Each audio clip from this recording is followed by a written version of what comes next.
the real me.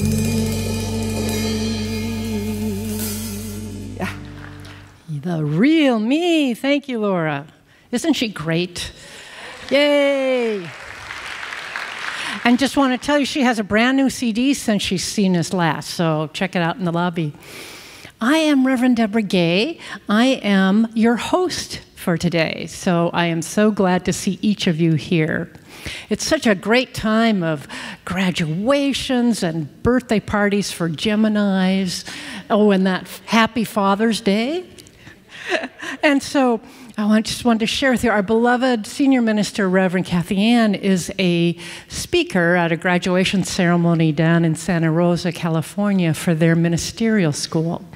So we get to have two absolutely brilliant, loving, charismatic fathers for our speakers today, Reverend John and Reverend Harold. They're very, very dear. So we've found as we do surveys on how people find us, that even though it's growing, that people find us through web pages and ads and other kinds of marketing, really it's face-to-face. It's being brought here by a friend or a family member. And so that's why we remind you each Sunday, if you have a smartphone, to get onto your Facebook page and just say, I'm here at the Center for Spiritual Living this morning. And maybe they'll ask you about what is it that you're doing there and what is a Center for Spiritual Living. So feel free to share this perfect place that we have found here together. And if you are new, welcome. We're very glad you're here. And if you would like, in our offering baskets, when they go by, there's this card. It's called a connection card, and it's for your information, things like your email address. And if you would like to share that with us, what we do with it is mainly send out a weekly spiritual practice from Reverend Kathy Ann. So we are all in community together, even during the week, unified on a special topic of some kind. And I have our dear ushers ready to come forward because it is time to celebrate birthdays. So if you have a birthday last week or this week, stand and we'd love to give you a gift.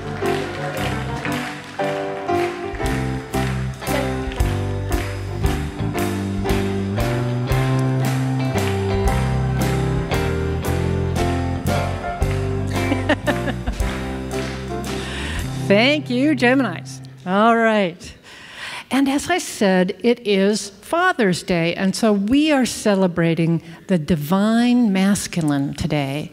If you are here for Mother's Day, you might have noticed that all of the women in the room got a piece of candy. Well, we are getting into balance today.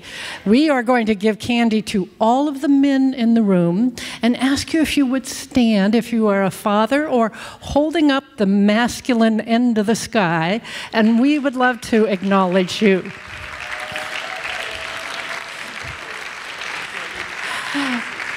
And once you have gotten your candy, you can sit down. And so once you've gotten your candy and you sit down, that'll help us know who hasn't gotten their candy yet. And we learned in first service that we need a special envoy to the band. So as soon as we've got an usher freed up, oh, we got it coming up here. Because it's important. Everybody gets their acknowledgement. Oh, okay, so now there's some sacred acknowledging, huh? And Joel gets it from a gracious giving. So thank you all. I appreciate your being willing to stand up and play with us.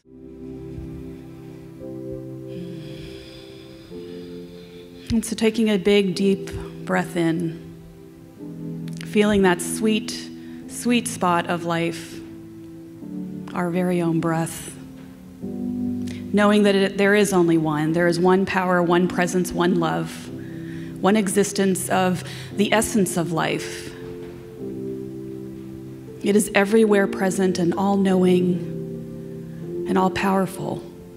And it moves and it has its way in this world through us, through the I am that I am. All of its grace pours itself in through creation,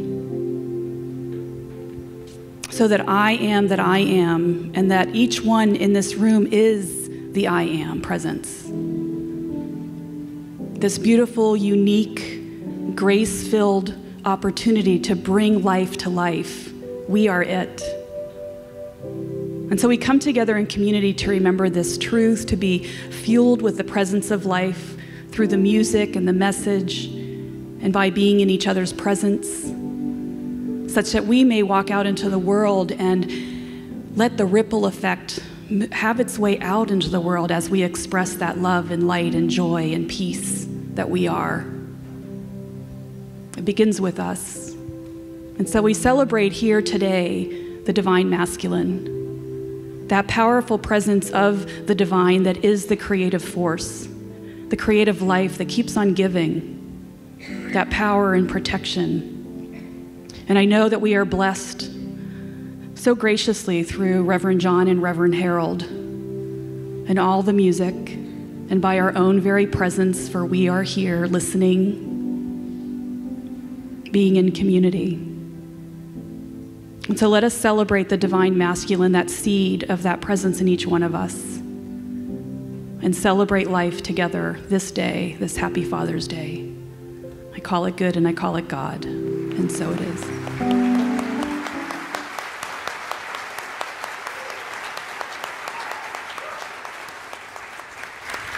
Thank you so much, Laura. I think a part of what you are to me is an amazing singer.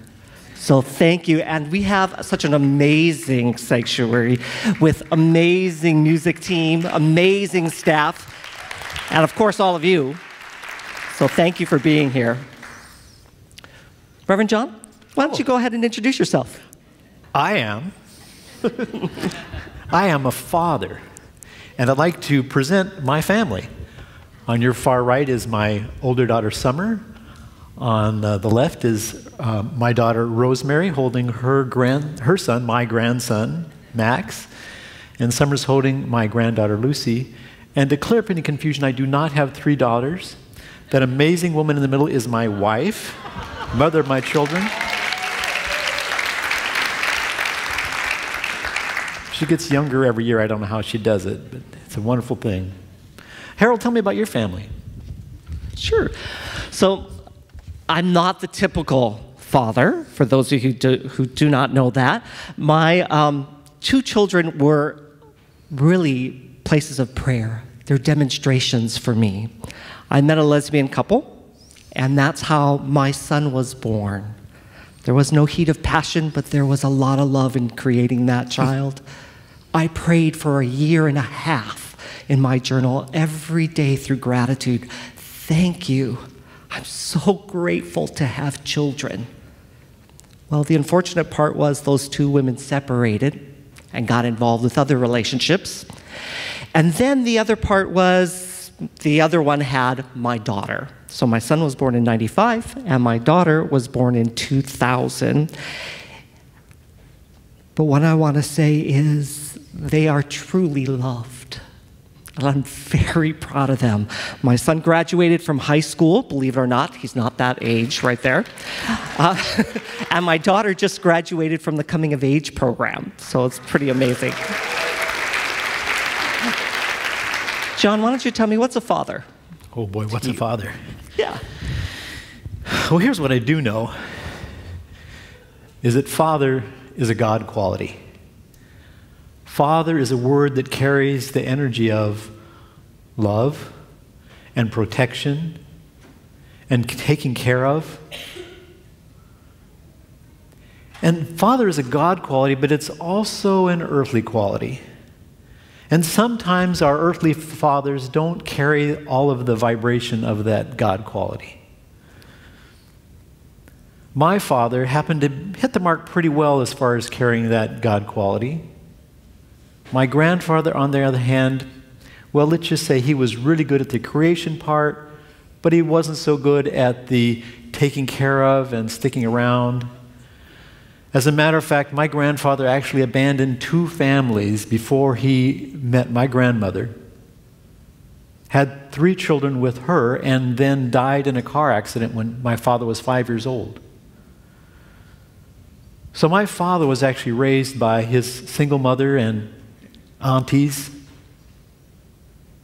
There were uncles who showed up to bring in the father figure energy. But really, it was my grandmother who managed to teach my father how to be a good husband, who taught him those God qualities so that he could continue on and then teach me how to be a father. So thanks, Dad. Oh, but I wanted to tell you a story about my father. One of the first stories that I know about my father and I happened when I was 2 or 3 years old. And we were driving down a windy mountain highway. Dad was driving, my mom and the rest of the kids were in the back, I was in the front. And this was back in the olden days before seatbelts were invented. And children were allowed to explore the entire car.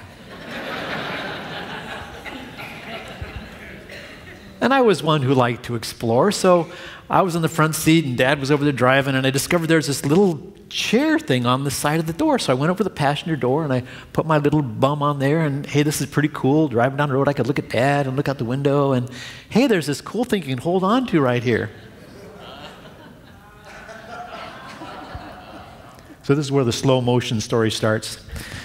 So Dad is sitting there with driving, and he sees me pull the handle. The door opens. I'm hanging there, the street's going, hey, this is pretty cool. I didn't know you could ride outside of cars. Meantime, Dad in slow motion sees this. Watch this hand. He leans over to grab me, pulls me up. Just as he does, the car door hits the cliff and slams shut behind me. He pulls over. My mother and father shake for about an hour. And I say, hey, that's fun. Let's do it again. But in many ways, that's the story of the father-God quality, if you will. It seems as if there were times in my life when I was out there where I shouldn't have been. I was in dangerous territory, and I maybe didn't realize it. But something bigger than me, some divine masculine, let's say, came along and picked me up and carried me through the challenges of my life. My dad wasn't always there, but someone always showed up, or something always showed up. There was always a father figure, if you will. There was always something bigger than me that managed to carry me through the challenges of my life. So that's what father is to me. It's a God quality. And I believe that it's in everyone. It's a God quality in everyone to love and create and protect and take care of. What do you think father is, Harold? Well, I think for me, a father, of course, is someone who loves and cares for a child or an animal. I think that could be definitely it. But more than the actual fatherhood is something that's called the divine masculine. And the divine masculine has 3 pieces for me. One is a protector of what they love, with kindness, with a peaceful energy. The second step is power within. To be able to have the power within, to be accountable for our own words, our own actions, and to allow others to do the same. And last is a warrior of love. They're able to move through life, recognizing spirit in everything, that love is always in existence.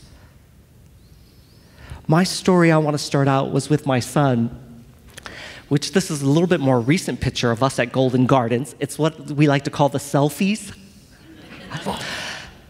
But my son was about 15, and he was dating this girl, which was a really, really rocky ride for him.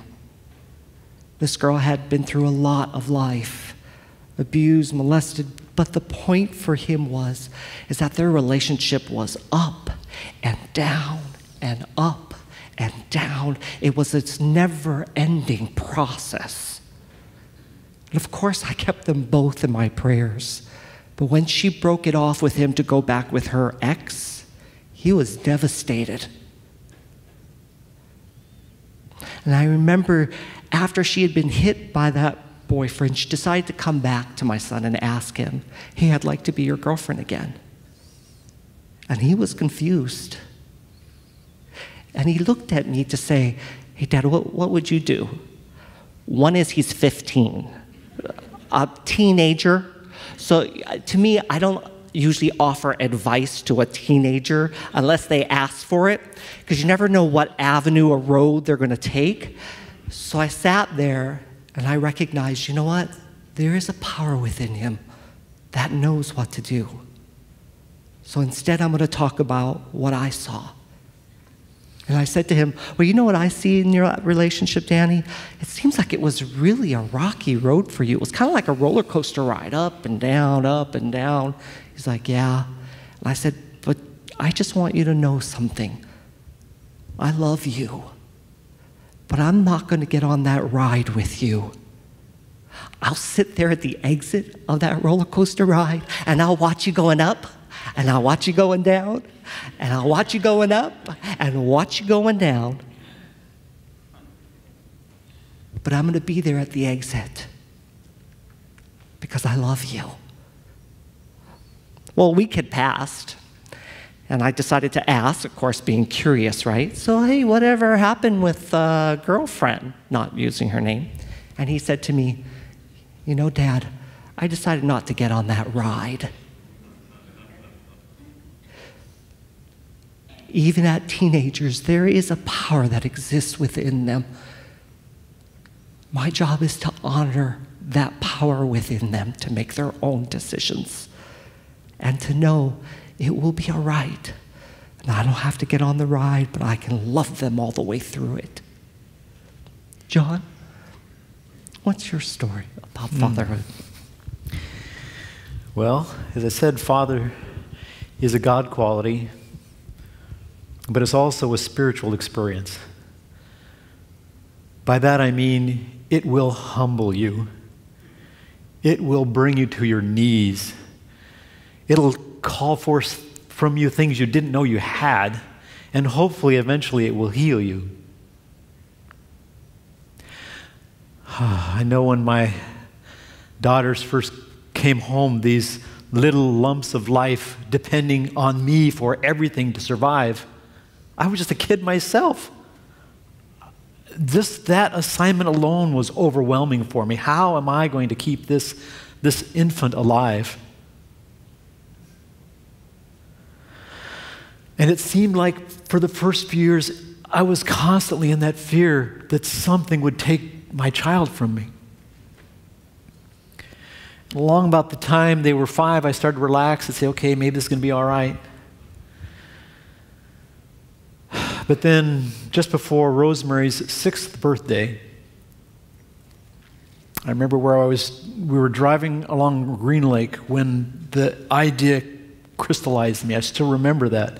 That's when I knew that Rosemary had lupus. And lupus is an autoimmune disease, and a friend of mine had actually died from it fairly recently. So this brought it all up again. What can I do? And it brought out the Father's prayer. Help. This is too big for me. Something bigger than me needs to pick me up and carry me through. I've got the love. I've got that wiring to protect and care for and supply, but there's more here than I can do. And there were a lot of nights sleeping in a chair by her bed at Children's Hospital while they gave her drugs that nearly killed her and eventually saved her life. I was there when they told me that the drugs they gave her may have destroyed her ovaries and she may never have children. Rosemary was too tough for that. I was there when she was so weak she couldn't even walk up the stairs to her house, and I had to pick her up and carry her. And I was there as she slowly would get her energy back take her 2 or 3 years to get her energy back, so she was pretty strong, and then the flare would come again, and she was back to square one, back to that weakness, back to where she really couldn't do much at all. But somehow in that, she found that fire within herself that she wanted to dance. And so she saw a performance of Baryshnikov doing the Nutcracker, and she says, "Dad, I want to be a ballerina." I said, "Okay." So we took her to the Parks and Recreation, and they did this little dance, and they were ballerinas, but they were doing raindrops, and that was all over. I said, "Rosemary, how was that?" She said, "That was great, Dad, but I don't want to be a raindrop. I want to be a ballerina." So, okay, we took her down to Pacific Northwest Ballet, and they had this really rigid way of doing ballet. It was not messing around. It was serious. I said, "This is kind of tough for a little kid," but no, Rosemary, she'd like that.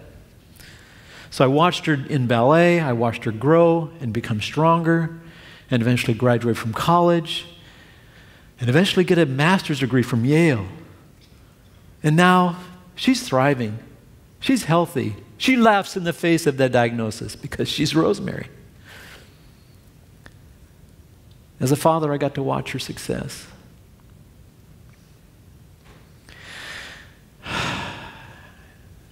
And that was a spiritual experience. And then there was Summer, another spiritual experience. Summer's teenage years we refer to as the dark years. At first, we thought it was normal enough. She was a little withdrawn. She was a little moody. She was a little secretive.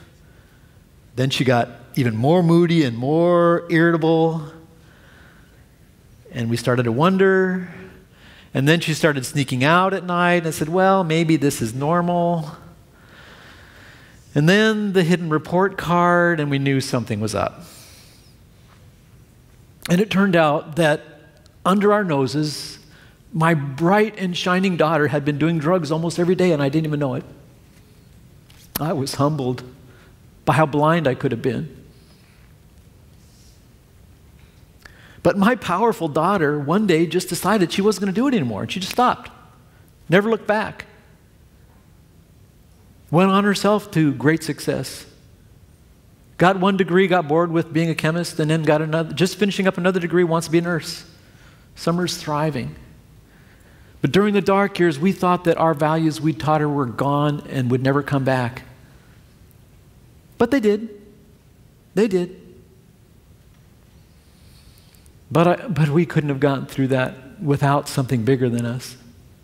As a matter of fact, during the dark years, we looked for some place, a sanctuary, where we could have the peace away from our terror about what was going on that we didn't even understand. So my wife and I declared our bedroom a sanctuary. And in the sanctuary, there were no discouraging words. And it was a place where we didn't worry so much. And there were times when we'd get into bed and Christina would say, wait, there's something I have to tell you, but I can't tell you in here. So we get out of bed, go in the other room. Today, Summer, What are we going to do? Just love her. So we did. We just loved her, and somehow it all worked out. We just loved her, and we prayed. And we had a spiritual experience and a healing. Tell us more about being a father, Harold. Well, you know, I had a father. Yeah? Like we all do. And you were saying something about that idea of help. And that is such a powerful thing, such a powerful prayer. This picture is of my father, who never used to smile, loved sports immensely, and had some definite rules about what you could and could not do. And if you didn't do those, you knew about it. And you heard about it. And you felt it. He also had a very colorful language. What am I saying? He loved profanity. I can remember, about my father. He was also in the Korean War. I understood where his past was. But I never forgot a conversation that we had, and this wasn't typically uncommon. It was regarding my mother. And I know this is a service, so I'm just going to bleep out the words that he said, and you can fill in the blanks, okay? So this is a conversation he had with me about my mom. You know your bleeping mother? She's always bleepity bleep, running around every bleepity person, doing all this bleepity stuff for everybody else. I'm so bleeping tired of this whole stuff. People don't give a bleep about her. I used to be frozen in those places. Till I remembered that God is omnipresent. That sounds like some little trite little thing, but I had to ask myself, if God is omnipresent and God is right where my Father is, what's underneath? What is His Spirit saying underneath that? So I said to him when he was done, wow, Dad, what I really hear is that it hurts when you think other people are taking advantage of Mom. The conversation went silent. That never happened. Now, I don't recommend you doing that to translate for people, but to listen to with your own heart, to find out when I'm talking with other people, what is their spirit saying beyond the words, maybe even beyond the actions. What is their spirit saying? That was a blessing that I learned from this man. John, what's it like to be a father? Well, it's a God quality. It's a spiritual experience. And it's also forever. My father taught me about the eternality of fatherhood, the eternality of life, really, on his deathbed.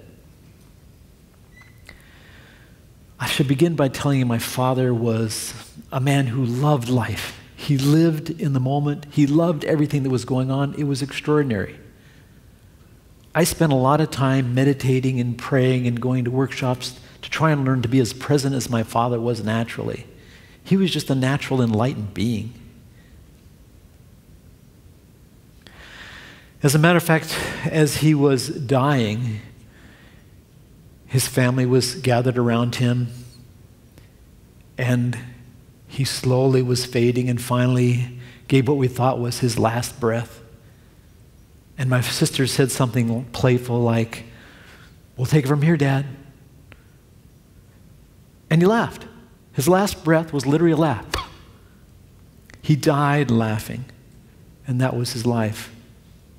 But the extraordinary thing that he showed me that day was that as he died, as his soul left his body, I could actually feel the transition. I could actually sense his soul expanding out of now and into an eternal now. And my sister actually perceived that as him doing a backflip right out of his body. Woohoo! Which would be so much like my father. He loved to do backflips. And he loved to be present in the moment, whatever it was. So my father said, "Look, John, life is eternal. And not only that, I'm eternal, and so are you." And it totally changed my experience of death. And not only that, he comes around from time to time. I feel his presence. I feel his wisdom.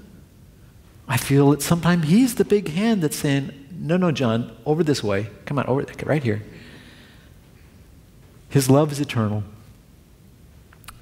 Father love is eternal. It has always been and it will always be. Father is a spiritual experience. It has always been and will always be. It will heal you if it doesn't kill you. Fatherhood is a spiritual experience. Fatherhood is a God quality. It is alive in all of us. It is what keeps us alive. Harold, tell me about Father.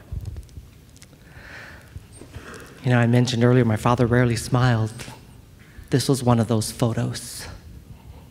And this is because of the fact that I had given him and my mother an anniversary gift for a photo shoot. And I said to him, Dad, would you please smile in your photo? And he did. This is another story that I told at my father's eulogy, because out of 7 kids, I was number 6, and they picked me to talk. But I don't know about you, but my father never said those words, I love you. Anybody else here? Yeah. He said lots of other things. I put a roof over your head, food on the table, woo-woo. All of those types of things. But I never forgot when I heard the phrase, be the change you want to see in the world by Mahatma Gandhi. At least that's how they paraphrased it. Be the change you want to see in the world. And I am all about spiritual practice. So I had to look at that with my own father. And I decided, start writing cards. And I started writing these cards every chance I would get, saying I was sorry for all the things that I had done. I'm sorry I never played sports because I knew how much you liked it. I'm sorry that I would literally sleep in the car so that we would never have to have a conversation. I was pretending to sleep. But most of all was to say, I love you. That's what I wanted to feel. So I started with that. I love you. I love you. Every card I had, every phone conversation that we had, I always said, I love you. And there was this one day when I was attending college, I was working at the Space Needle, and I was in a rush to get to work because they had a time clock. And sometimes you'd have several people in line, and you'd get in trouble if you didn't punch in on time. And so I remember I was talking with my father, talking about how I was coming home shortly. And I just about said goodbye. And then I heard the words from him after 1.5 years. And he said, I love you. And my voice closed in. I found a hard time to breathe. And then I probably went an octave higher in my voice. And I remember saying, because this thought passed through my mind as I couldn't speak, don't stop now. And so I said it in pure Mariah Carey fashion, I love you too, Dad.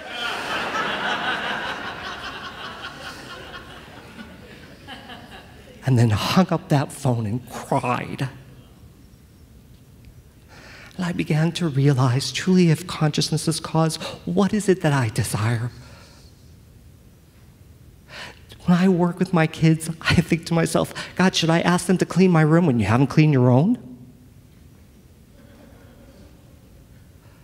I worked within me, and then I gave out what I really wanted to feel. Reverend John? Yes. Let's pray. Wonderful idea. So I take this time right here and now just to put my attention onto the love of God. The love that beats my heart and every heart. For there is an infinite, unconditional love that is always present. I recognize that love here and now. I know that it exists. For everything in life is created from that love. Every cell splits off, multiplies into a whole being of love. I know that love is alive and awake here and now. And that love carries the vibration of the God quality we call Father. That love carries the vibration of protection and creation and taking care of and sustenance. That love is eternal and in all things. And so I recognize that love as being the very essence of who I am. I am born in love. Every cell of my being multiplies in love, rebuilds in love, and I recognize that love through each and every person. For the love of God exists through everything and everyone, and I see that. I see love in the faces of other people. I see love through every child, through every animal. I see love in that divine masculine that is a warrior for love. And as I feel that God quality of Father alive within me, I witness it as alive in everyone here. I witness that natural essence to create and protect and provide for. I know it is alive in me and everyone here, and even as an expression of us as community. And as that community, I know that whatever our lives are with our own fathers, that love is forever present. I see it, I hear it, I feel it. I recognize that divine masculine, that protector with love and kindness, the power within to know who I am, to be accountable for my words and my actions. I recognize that presence to be amongst with everyone, and I allow others to live in their power and their presence and their own idea of what spirit is. And I know that divine protection is here now. I know that divine protection claims each of us here now. I know that divine sustenance is with us now. It is holding us, it is sustaining us, it is loving us, it is blessing us. It's backing away and giving us room when we need it, and it is holding us close when we need that. Divine protection, divine Father is alive now and active in each of our lives, revealing itself in every dimension of our lives. And for that, I am grateful. I am grateful for all of it. I'm grateful for fatherhood. I'm grateful for the divine masculine that lives through everyone. I am grateful to experience life fully. And we rest in gratitude for the absolute eternality of divine masculine, for divine masculine love and protection and sustenance.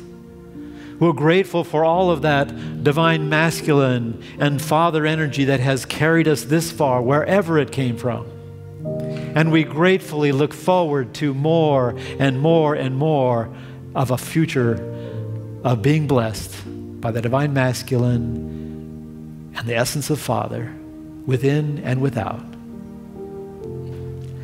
And so I take this time to close this prayer, knowing that we've spoken our word into law, and that we've honored the divine masculine within ourselves and the intertwining of the divine feminine. For truly, when they come together, there is balance and harmony in the world. And we know that the divine masculine, that divine creation, that divine protector and divine provider have always been and will always be. And we look forward with grateful anticipation for a fuller, more magnificent expression of the divine masculine in our lives. And so it is. Living large in a tiny square, broken pieces seem to lead nowhere. Why do I feel that my life is just pretend?